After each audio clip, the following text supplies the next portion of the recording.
Alessio Salvatore was 12 years old when his world ended. He remembered every detail of that night with perfect, terrible clarity. The sound of his mother's scream, the gunshots that echoed through their home, his father shouting for him to hide, to stay hidden no matter what he heard. So Alessio had hidden in the secret room his father had built into the basement, the panic room designed for exactly this kind of emergency, and he'd listened through the ventilation system as Marcus Mitchell, his father's most trusted lieutenant, murdered his entire family. His father had died first, shot in the back before he could reach his gun. His mother had been next, begging for mercy that never came. And his sister, 9-year-old Bianca, with her bright smile and her love of ballet, had been shot trying to run. Marcus Mitchell had betrayed the Salvatore family, stolen $2 million in cash and information about all their operations, and sold that information to their rivals. Then he'd killed everyone who could identify him. Almost everyone. Alessio had stayed hidden for 6 hours, frozen in terror, until his uncle Carlo had found him. By then, the house was swarming with police and federal agents.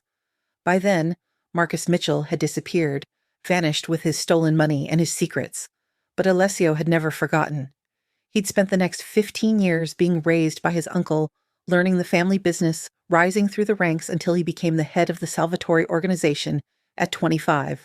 And every single day he thought about Marcus Mitchell and planned his revenge. For 15 years, Alessio had people searching, private investigators, hackers, contacts in law enforcement. He'd spent millions trying to find the man who destroyed his family. And finally, 6 months ago, he'd gotten a lead. Marcus Mitchell was dead. He'd died 5 years ago in a car accident in Seattle, Washington, but he'd left behind a daughter named Zara, who was now 27 years old and working at a small independent bookstore in Portland, Oregon. When Alessio had first learned about Zara Mitchell, his plan had been simple. Find her, make her suffer, make her pay for her father's sins, let her feel even a fraction of the pain he'd carried for 15 years. It was justice. It was what his family deserved.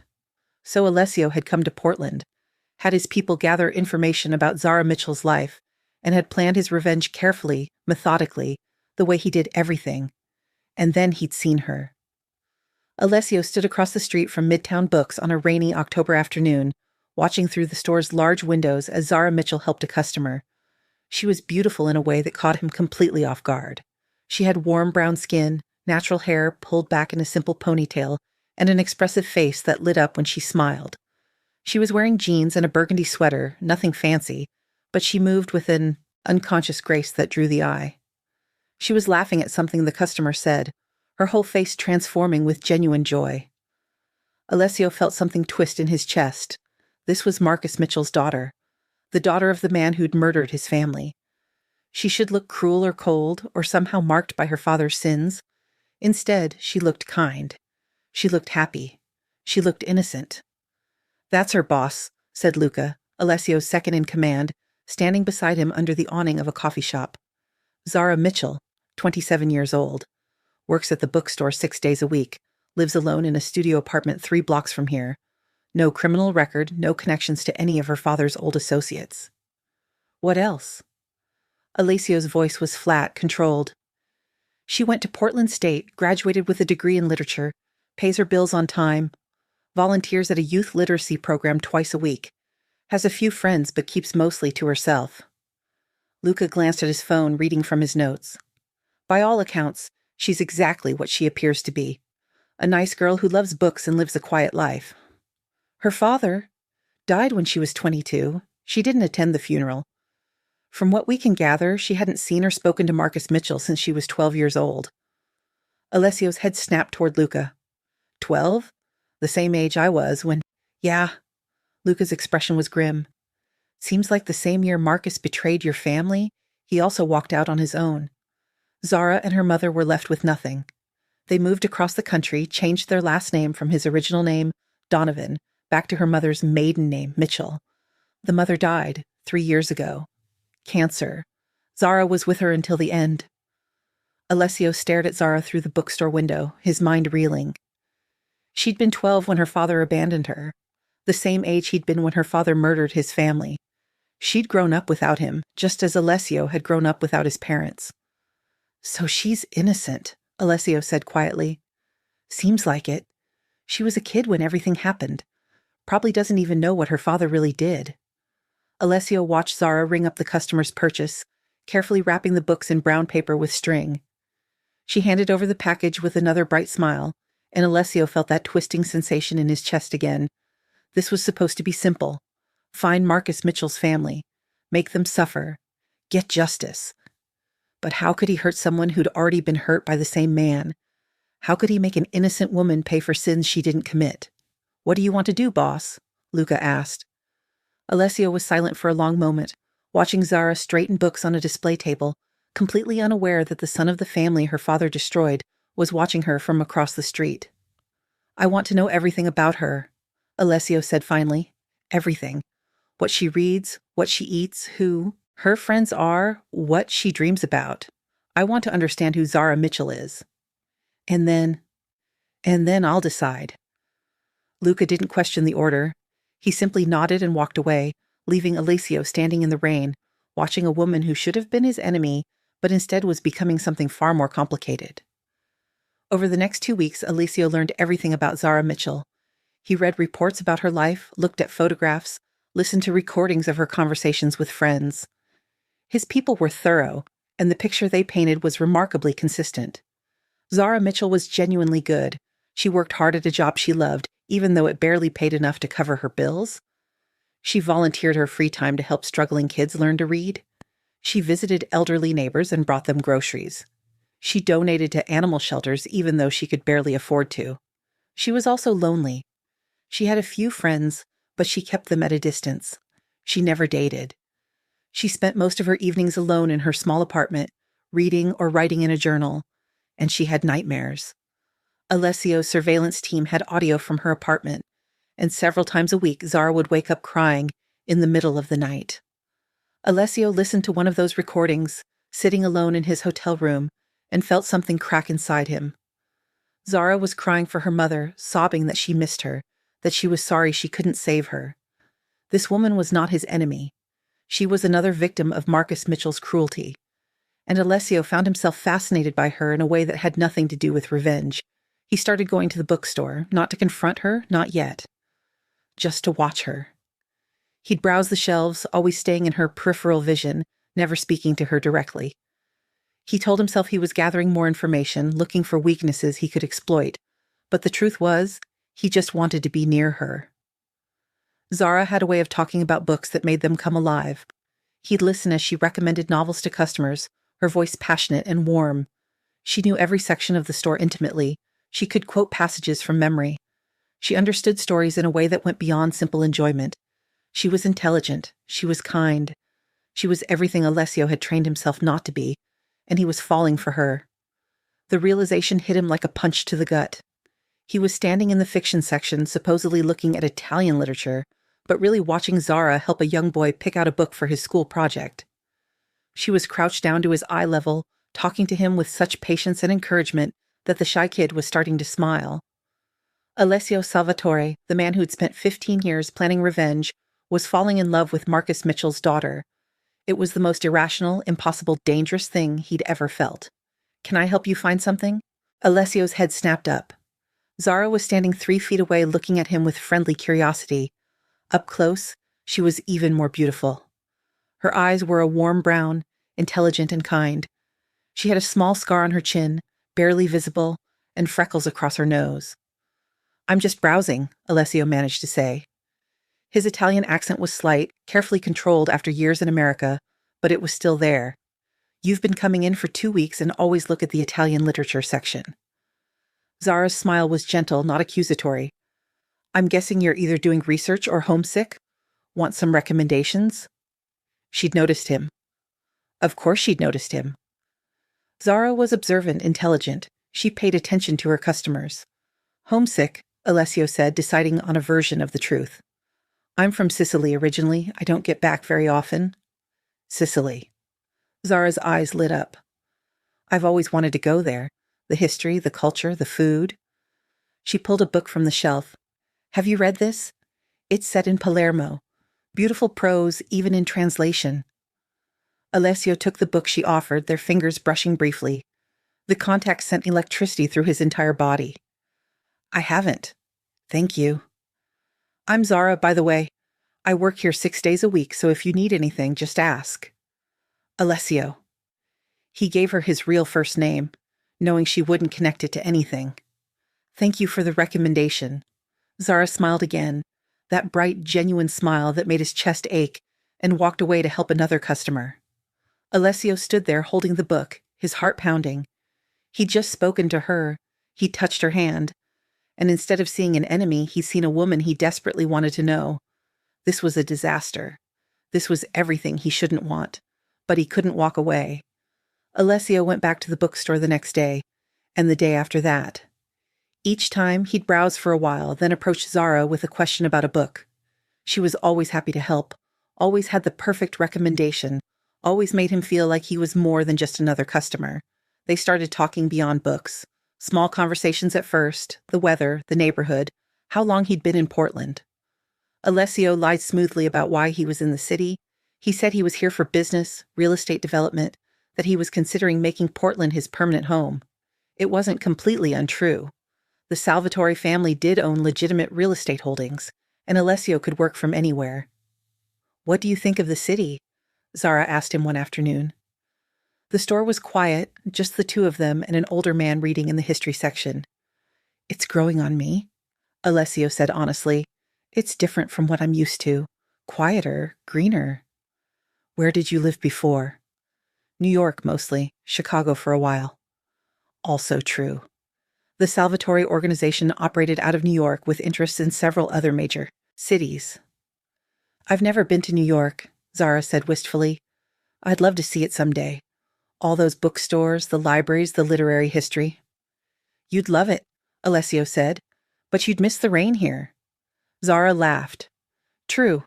I've become one of those people who feels weird when it's not raining. How long have you been in Portland? 15 years. Since I was 12. Something flickered across Zara's face, a shadow of old pain. My mom and I moved here after my dad left. She wanted a fresh start. Alessio's chest tightened. She'd brought it up naturally, without knowing who she was talking to. That must have been hard. Being 12 and starting over? It was. Zara's voice was soft. But my mom was amazing. She made it an adventure. We were so broke, we lived in a tiny apartment and ate ramen most nights, but she always made it feel like we were exactly where we were supposed to be. She sounds like a wonderful person. She was. She died 3 years ago. Zara's eyes glistened with unshed tears. Cancer. By the time they found it, it was too late. I'm sorry. And Alessio was sorry. Genuinely sorry. He knew what it was like to lose family. Thank you. Zara wiped her eyes quickly. Sorry, I don't usually get emotional with customers. I'm not just a customer, Alessio said before he could stop himself. I'd like to think we're becoming friends. Zara looked at him, really looked at him, and Alessio saw the moment she made a decision. I'd like that too. Over the next month, Alessio and Zara became friends. Real friends. He'd stop by the bookstore almost daily, always making sure to buy at least one book so she wouldn't get in trouble for talking to him instead of working. They'd discuss literature and philosophy and life. They'd share stories about their childhoods, carefully edited on both sides. Alessio found himself telling her true things, things he'd never told anyone. How he'd felt growing up without parents. How his uncle had tried his best, but could never replace what he'd lost. How he sometimes felt like he was living someone else's life instead of his own. And Zara opened up to him too. She told him about her father's abandonment, how she'd come home from school one day to find her mother crying and their apartment half empty. How they'd struggled for years, her mother working 3 jobs to keep them afloat. How Zara had promised herself she'd take care of her mother someday, make everything better. But I didn't, Zara said one evening. They were sitting in the bookstore after closing time. Zara's boss had started letting her stay late to do inventory, and Alessio had gotten in the habit of keeping her company. I was still in college when she got sick. I dropped out to take care of her, but I couldn't save her. I couldn't do the one thing I'd promised. You stayed with her, Alessio said gently. You were there until the end. That's what she needed from you. How do you know? Because if I could have stayed with my mother when she died, it would have meant everything. The words came out before Alessio could stop them. He rarely talked about that night, even with people who knew the truth. Zara's hand found his across the table. Her touch was warm, gentle. How old were you? 12. The same age you were when your father left. Oh, Alessio, I'm so sorry. They sat there in the quiet bookstore, two people who'd both lost so much at the same age, holding hands across a table, and Alessio felt the last of his walls crumbling. He was in love with her, completely, irrevocably, in love with Marcus Mitchell's daughter. The woman he'd come to Portland to destroy had become the most important person in his world. Zara, he said quietly, would you have dinner with me? Not as friends, as something more. Zara's eyes widened. Are you asking me on a date? Yes, if you'll say yes. She studied his face for a long moment, and Alessio held his breath. He'd killed men without hesitation. He'd made decisions worth millions of dollars without breaking a sweat. But waiting for this woman's answer was the most terrifying moment of his life. Yes, Zara said finally, a smile breaking across her face. I'd love to have dinner with you. Alessio took Zara to the best Italian restaurant in Portland. It was owned by a distant cousin, someone with no direct connection to the family business, but who made the most authentic Sicilian food outside of Italy. Zara wore a simple black dress that made her look elegant and effortlessly beautiful. She'd left her hair natural, and it framed her face in soft curls. Alessio couldn't stop looking at her. This place is beautiful, Zara said, looking around the intimate restaurant with its warm lighting and exposed brick walls. Wait until you taste the food, Alessio said. He ordered for them in Italian, watching Zara's face light up at the sound of his native language. I love hearing you speak Italian, she said when the waiter left. It sounds like poetry. Most things sound like poetry in Italian, even grocery lists. Zara laughed, and the sound made Alessio's heart ache with how much he wanted this to be real, to be uncomplicated, to be something he could keep, but there was a lie between them. A massive, terrible lie. Tell me something true, Zara said, reaching across the table to take his hand. Something you've never told anyone. Alessio looked at their joined hands. He should tell her everything. Who he was, what her father had done, why he'd really come to Portland. She deserved to know. But if he told her, he'd lose her. And Alessio wasn't ready to lose the best thing that had ever happened to him. I've never felt this way about anyone, he said instead. I've had relationships, connections, but nothing that made me feel the way I do when I'm with you. How do you feel? Zara's voice was soft, hopeful. Like I'm exactly where I'm supposed to be. Like all the pain and darkness that came before led me to this moment. Alessio squeezed her hand. Like I'm finally home. Tears glistened in Zara's eyes. I feel the same way. I've been so lonely for so long, Alessio. Even when my mom was alive, I felt like I was carrying this weight of sadness I couldn't shake. But when I'm with you, it's lighter. You make everything lighter. Their food arrived, and they ate and talked and laughed.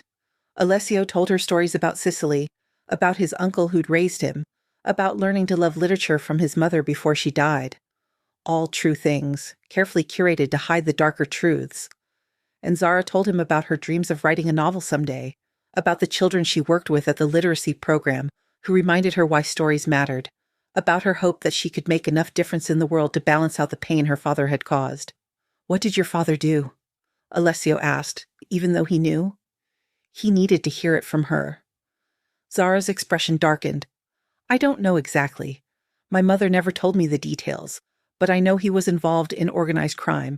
I know he hurt people, and I know that when he left us, it was probably because he'd done something so terrible that he had to run. Do you ever think about him? Sometimes, but not with love or longing, with anger. Zara's voice was fierce. He abandoned us. He left my mother to struggle and suffer, and he never once tried to make it right.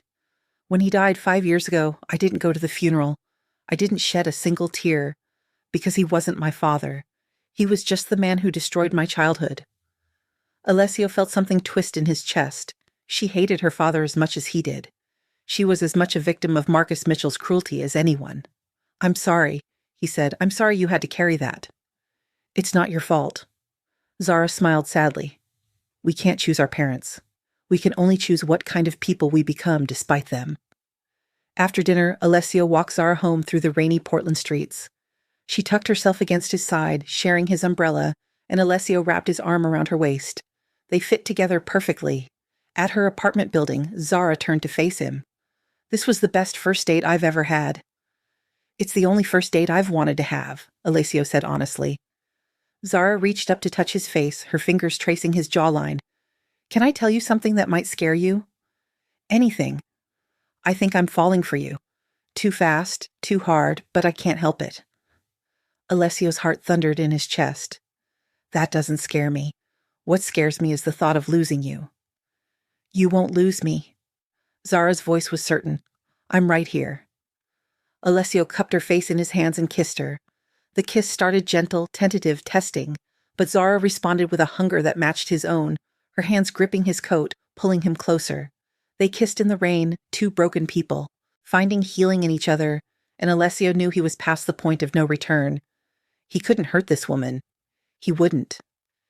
Even if it meant letting go of 15 years of planning for revenge, but he also couldn't keep lying to her.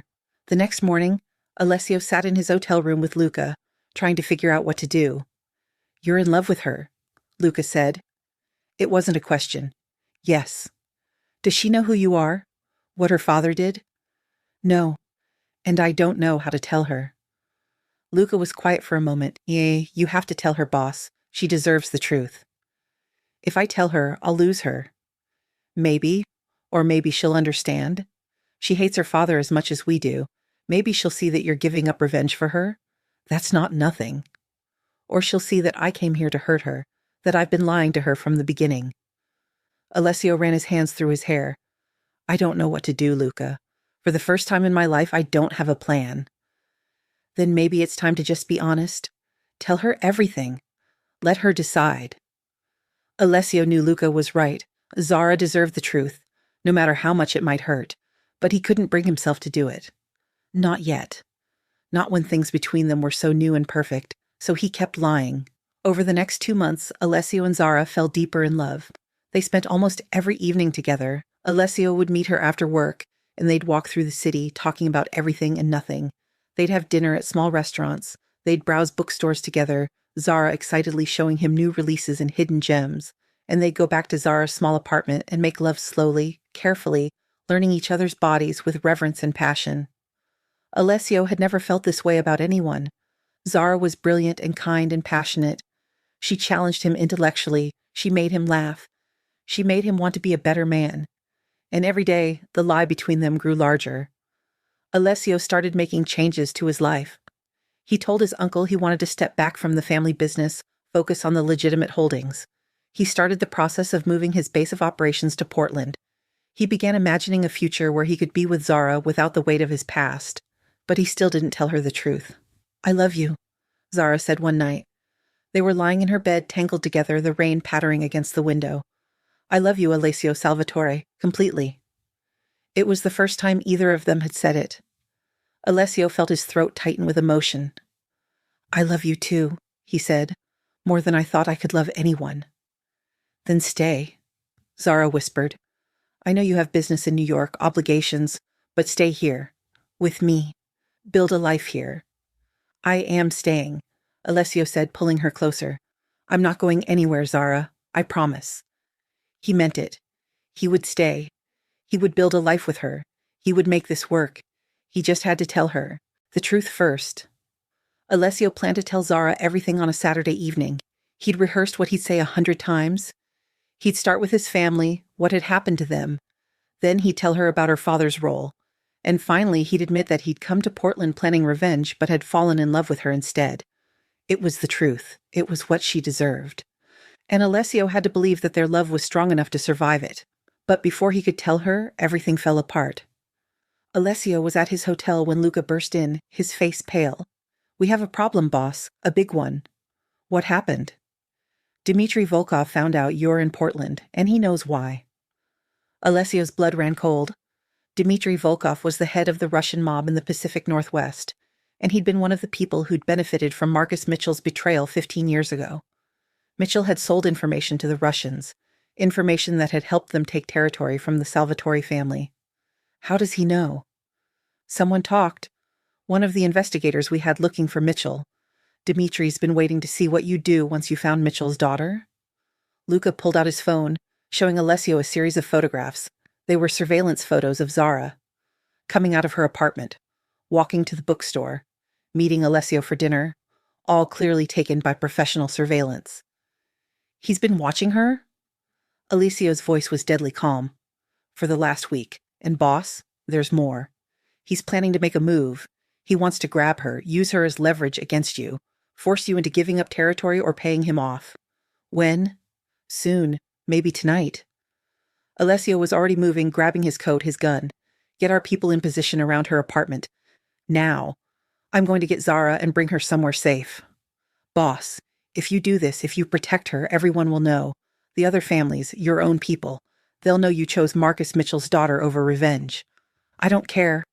Alessio's voice was steel. Get our people in position. No one touches her. No one.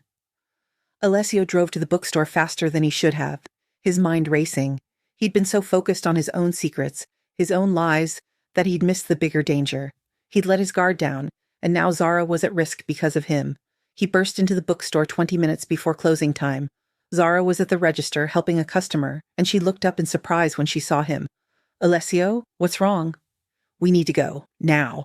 The customer took her bag and left quickly, sensing the urgency. Zara came around the counter, worry on her face. What happened? I need you to trust me. Alessio took her hands. I need you to come with me right now, and I need you to trust that I'll explain everything. But we have to go. You're scaring me. I know, I'm sorry.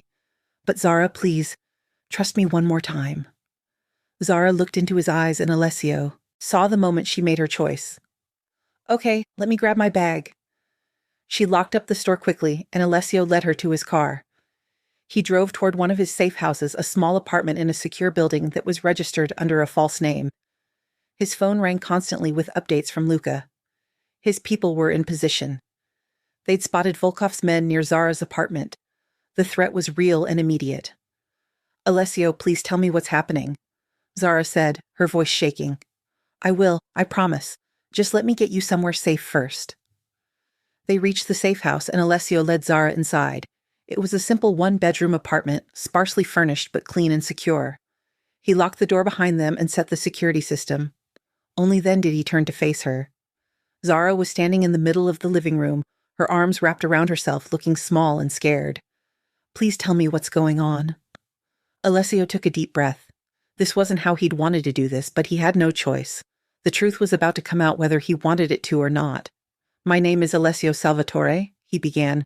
I'm the head of the Salvatore crime family based in New York. 15 years ago, when I was 12 years old, a man named Marcus Mitchell murdered my parents and my younger sister.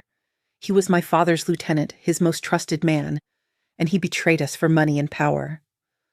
Zara's face had gone pale. Marcus Mitchell. That was my father. I know. Alessio's voice was gentle but steady. I've known since before I met you. I came to Portland to find you, Zara. I came here planning revenge. Revenge? Zara's voice was barely a whisper. You were going to hurt me because of what my father did. That was the plan, but I couldn't do it. Alessio took a step toward her, but she stepped back. The moment I saw you, the moment I talked to you, everything changed. You're not responsible for your father's sins. You're innocent, and you're the best person I've ever known. You've been lying to me. Tears streamed down Zara's face. Everything between us has been a lie. No. Alessio's voice was fierce. My feelings for you are real. My love for you is real. Yes, I lied about why I came to Portland, but everything else has been the truth. The way I feel about you, the life I want to build with you, that's all true. How can I believe you? How can I believe anything you say? Because I'm telling you this now instead of hiding it. Because I'm choosing you over revenge. Because there are very dangerous people who want to hurt you to get to me, and I'm going to protect you even if you never forgive me. Zara sank onto the couch, her face in her hands. What people? What danger? Alessio sat beside her, careful not to touch her. The Russian mob. They benefited from your father's betrayal. And now they know I'm here. They know about you, and they want to use you as leverage against me. That's why I grabbed you from the store. That's why we're here. I have people watching your apartment, making sure they can't get to you there. This is insane. This can't be real. I'm sorry. Alessio's voice cracked. I'm sorry I brought this into your life. I'm sorry I lied to you, but I'm not sorry I fell in love with you.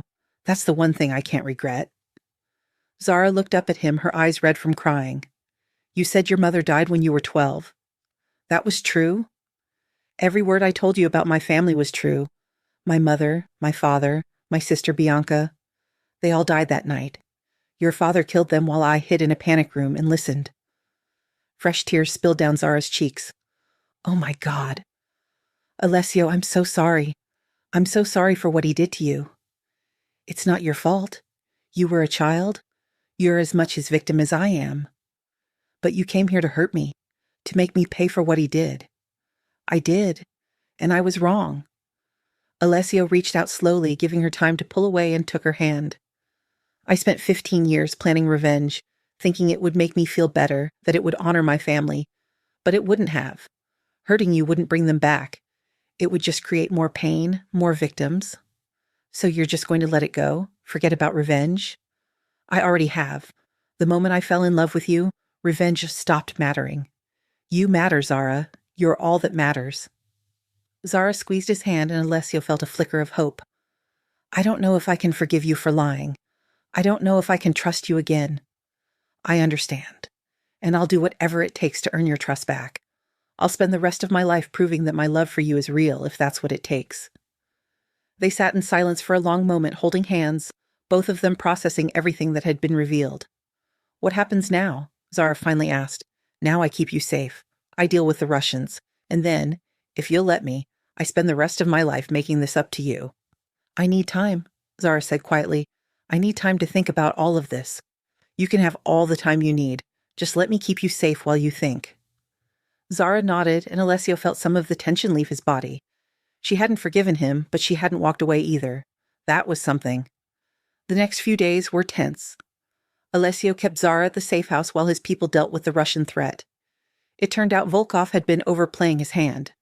He didn't have the resources for a full confrontation with the Salvatore family, and once it became clear that Alessio was willing to go to war to protect Zara, Volkov backed down.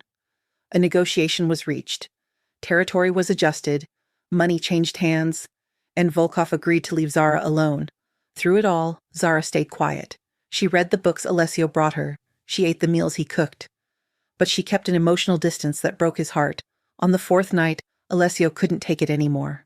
Please talk to me, he said. They were sitting on opposite ends of the couch, the silence between them heavy. Tell me what you're thinking. Yell at me. Anything. Zara looked at him, her expression unreadable. I've been thinking about my father, about the kind of man he was, and I realized something. What? He never changed. He was cruel and selfish from the beginning, and he stayed that way until he died. He hurt your family, he hurt my mother and me, and he never once tried to make amends or become someone better. Zara shifted to face him fully. But you did change. You came here planning to hurt me, and instead you fell in love with me. You protected me even though it would have been easier to walk away. You chose to be someone better. Zara, I'm not saying I'm completely over the line. I'm not saying this doesn't hurt, but I believe you love me. I believe you're trying to be better, and I think that matters. Hope bloomed in Alessio's chest. Does that mean you'll give me another chance? It means I want to try. I want to see if we can build something real, something honest. No more lies, no more secrets. No more lies, Alessio promised. I'll tell you everything. About my family, my business, all of it. You'll know exactly who I am and what I've done. And I need you to know who I am too. Really know me? Zara moved closer. I'm not just some innocent victim of my father's crimes. I'm angry, Alessio. I'm so angry at him for what he did to you, to your family, to my mother. And I'm angry that his choices are still affecting my life 15 years later. You have every right to be angry. But I don't want to be consumed by anger the way you were consumed by revenge. I don't want to spend my life hating someone who's already dead. Zara took his hand. I want to build something new, something that isn't defined by what our fathers did or didn't do. Can we do that? Yes. Alessio pulled her close, feeling her melt into his embrace. Yes, we can do that. They spent that night talking, really talking. Alessio told her everything about his family's business, both the legitimate and illegal sides. He told her about the violence he'd committed, the choices he'd made, the man he'd been before he met her, and Zara told him about the nightmares she'd had for years, about the guilt she carried for her father's actions, even though they weren't her fault, about the fear that she'd never be able to fully escape his shadow. "I want out of that world," Alessio said as dawn broke through the windows. "I've been planning it for months, using you as an excuse, but really wanting it for myself. I want to walk away from the criminal side of the business, focus on the legitimate operations. I want a normal life." "With me?" Zara asked softly. "If you'll have me. If you can accept who I was and believe in who I'm trying to become." Zara was quiet for a long moment. Then she kissed him deep and fierce and full of promise. "I believe in you. I believe in us. Let's build something new." The transition wasn't easy. Alessio had to carefully extract himself from the family business, which meant long negotiations with his uncle and the other senior members. But he was determined, and slowly, he made it happen. He focused on the legitimate real estate holdings, expanding them, building a new empire based on legal businesses. He stayed in Portland, making it his permanent home. And he stayed with Zara. They moved in together 6 months after the truth came out. A bigger apartment than Zara's studio, but nothing ostentatious. They wanted to build a normal life, and that meant living like normal people. Zara continued working at the bookstore, though Alessio secretly bought the building and became her landlord, ensuring she'd always have a place there. She also started writing her novel, using her experiences and her pain to create something beautiful. Alessio studied architecture in his spare time, the dream he'd abandoned at 12 finally within reach. He started designing buildings, working with his development company to create affordable housing and community spaces. They were healing together, two people who'd been damaged by the same man finding peace in each other. One evening, almost a year after they'd met, Alessio took Zara to the coast. They walked along the beach at sunset, the waves crashing beside them, and Alessio felt more at peace than he'd ever been. "I have something for you," he said, pulling a small box from his pocket. Zara's eyes widened. "Alessio, I know we've already been through so much. I know our relationship started with lies and revenge and all the wrong reasons. But somewhere along the way, it became the most real thing in my life." Alessio opened the box to reveal a simple but beautiful engagement ring. "Zara Mitchell, you saved me. You made me want to be better. You showed me that love is stronger than hate. Will you marry me?" Tears streamed down Zara's face. "You know my last name isn't really Mitchell. My father's real last name was Donovan. My mother changed it after he left. I don't care what your last name is. I just want you to take mine." Zara laughed through her tears. "You're asking me to take the name of the family my father destroyed? I'm asking you to help me rebuild that family, to create something new, to prove that we're not defined by our father's mistakes. Yes." Zara threw her arms around his neck. "Yes, I'll marry you. Yes, I'll take your name. Yes to all of it." Alessio kissed her as the sun set over the Pacific, holding the woman he loved more than revenge, more than justice, more than anything he'd ever wanted. They got married 6 months later in a small ceremony with just close friends and family. Alessio's uncle came from New York, shocked but pleased to see his nephew so happy. Zara's friends from the bookstore were there. It was intimate and perfect. "I thought I'd spend my life alone," Zara said during their vows, "carrying the weight of my father's sins.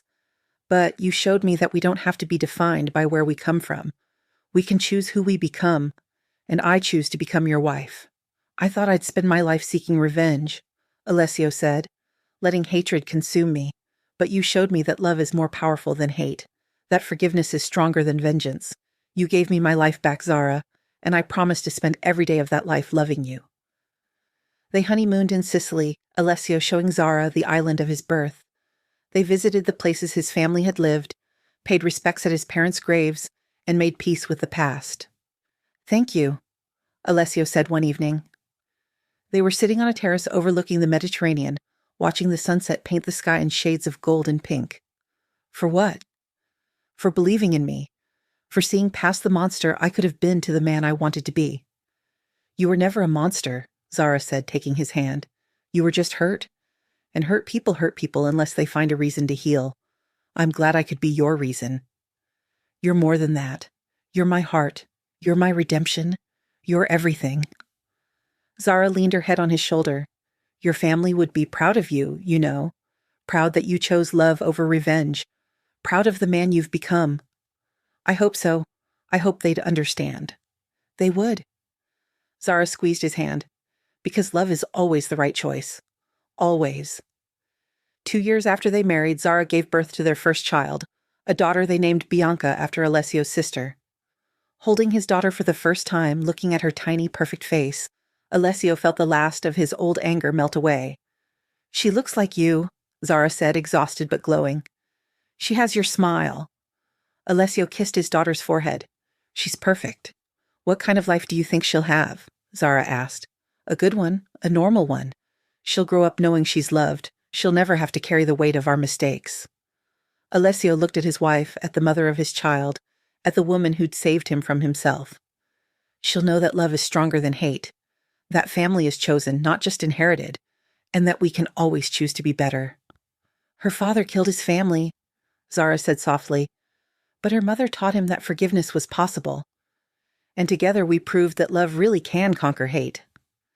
They raised Bianca in Portland in a house filled with books and love and laughter. Alessio's architecture firm flourished.